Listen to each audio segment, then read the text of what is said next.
Okay, so welcome back, ninjas. I am super excited to be back in here doing videos and helping you really hone down and really work out your obstacles so that you can be the amazing childcare ninja that I know you are. I know it's been a while and I had to take some time off, but I'm back and ready to go with all of the juicy tips and strategies to help you grow your childcare business in 2022.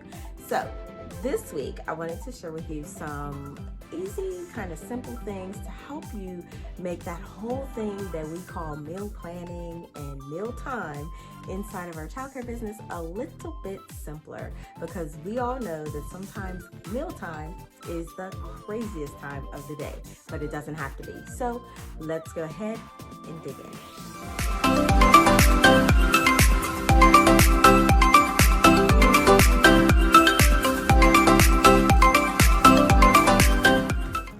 Okay, so some of the things that I wanted to share with you were just some easy, simple things that you can do to prep your mealtime. And I know a lot of people do that whole thing of like prepping the food and all of that stuff.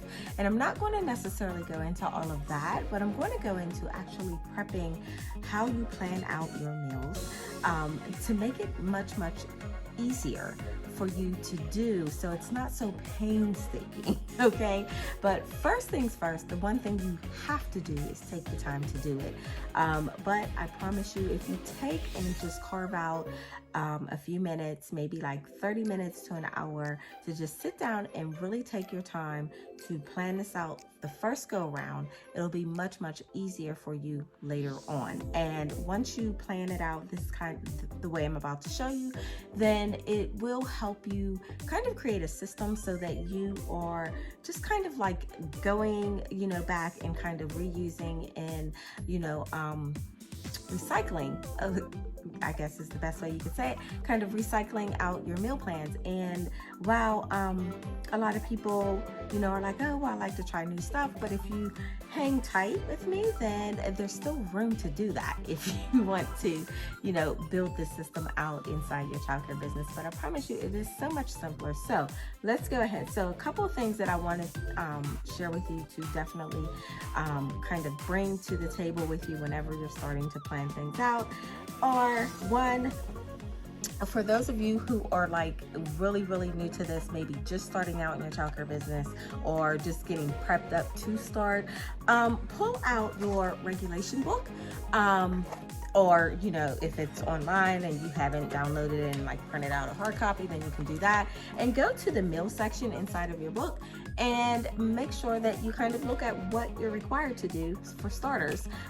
It'll help you in the long run kind of put your meals together and know that they are on point and actually, put together in a way that you are implementing everything that you need to inside your meal plan.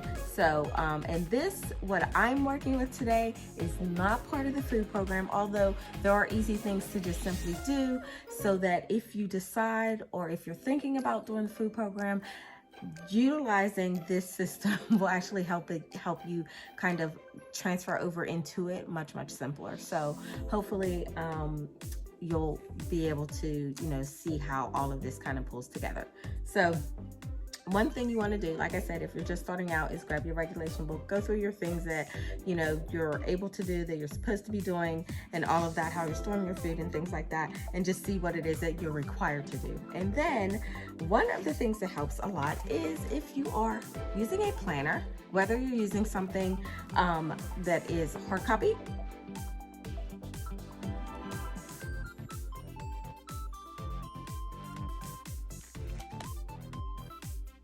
or whether you are using like a planning system or a calendar within your computer.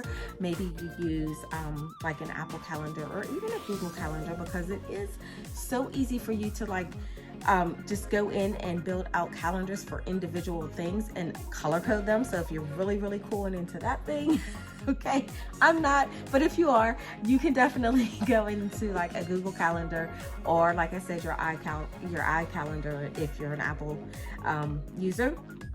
and color code your calendar to actually fit your meals into your calendar. So that's a thought too, if you want to do it, if you're a very digital person and you like doing everything digital. So you can try that out as well.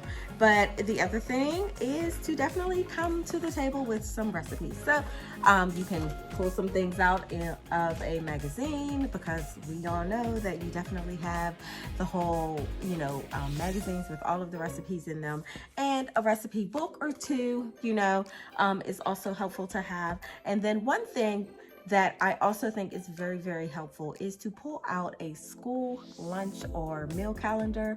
You can pick an old one or a couple old ones, pull them to the table. And the reason I say that is because it helps you really already kind of have things that are being utilized in a healthy manner, and you have healthy menus already kind of put together, because the schools are required to, serve certain types of meals to the kids. So you can take those and alter them a little bit to better suit like the children that you have as far as taste and things like that. But it does give you something to kind of start with.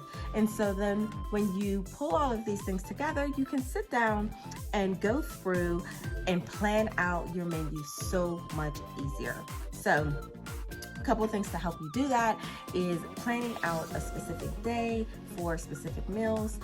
You can do like Taco Tuesdays or Pasta Tuesdays, but you can also do maybe pizza on Fridays, but maybe different types of pizza on Fridays. Make it something simple. Think about your week.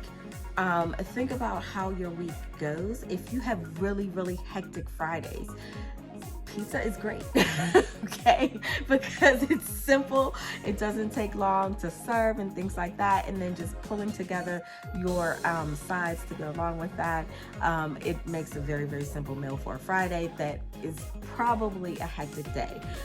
Mondays are usually hectic for us, so I know like Mondays and Fridays are pretty hectic. So I try to pull easier menus on Mondays and Fridays to make it super simple for the staff when it comes to all the meal times. Then maybe Tuesday is something that maybe either if you're into pasta, you can do different types of pasta meals on each Tuesday, or if you're like me and you like to try something new every now and then that could be your day when you try a new meal for the children to test out. One other thing to remember, and then you have Wednesday and Thursday, you can kind of do like typical meals, and this is what I was getting ready to share with you, typical meals that children just really, really love. And as you kind of go through, you can kind of see what your kids really, really love and what they are just like, I'm not trying that. And as you begin to build that out, then you can pull from these things and really just, be able to really take that menu and really just recycle it over and over again. And so what I suggest is like taking maybe 3 months worth of menus, maybe plan out 2 to 3 months of menus, and then see what works and what doesn't. The things that are not working, stop trying to force them. Don't force it. If it's not working, pitch it and keep on moving. But if it is working, then make that part of your regular menu, and then you can pull those things together. And I think once you have about 2 or 3 months worth of meals that are really, really working for you and your children and inside your program, then what you can do is just recycle those out. People oftentimes want to give children like these magnificent 4-course type meals, and they're kids. They're not into that. We are, they're not. So we have to keep that in mind. We also have to keep in mind the fact that not every kid is at the same level of eating different things. So think about the children that you are feeding. What levels are they at?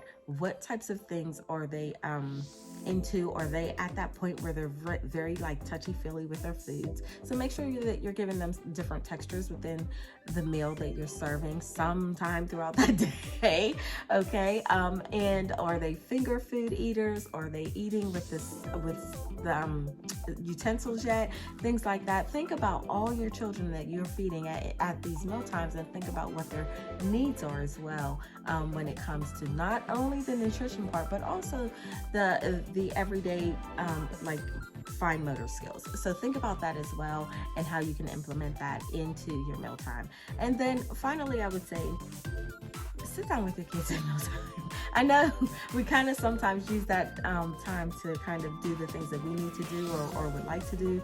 And so we'll kind of maybe sit at another table, maybe get some paperwork done and stuff, and that's all fine. But at least once or twice a week, sit down at the table with your children and maybe eat with them and just, teach them how to have conversation. Our children are missing so much conversational skills, and this is the perfect time to really help them learn those skills better, especially coming out of COVID, and a lot of children may be a little bit behind in that area. So this is a perfect time to really sit down and share those skills with them and teach them those skills, and they will also just love the fact that you are sitting down and eating your meal with them at their mealtime. It's amazing. It's wonderful. And the conversation is, of course, never going to be dull. Okay. So I hope that these tips helped you. I hope that you got great information out of this and that you are able to really begin to look at meal planning and mealtime as something that is fun, that you can be extremely creative at, and that you can also be able to teach your children skills that they are going to need the rest of their life. So have fun with it, be creative with it, and hopefully you'll enjoy doing it a little bit more. Okay. If you like this video and you have learned some things and gotten some value, please let me know by clicking on the like down below. Subscribe to the channel if you haven't already done so. And if you haven't done so and this is your first time here, then I'm so thankful that you've come, and I look forward to seeing you in the next video.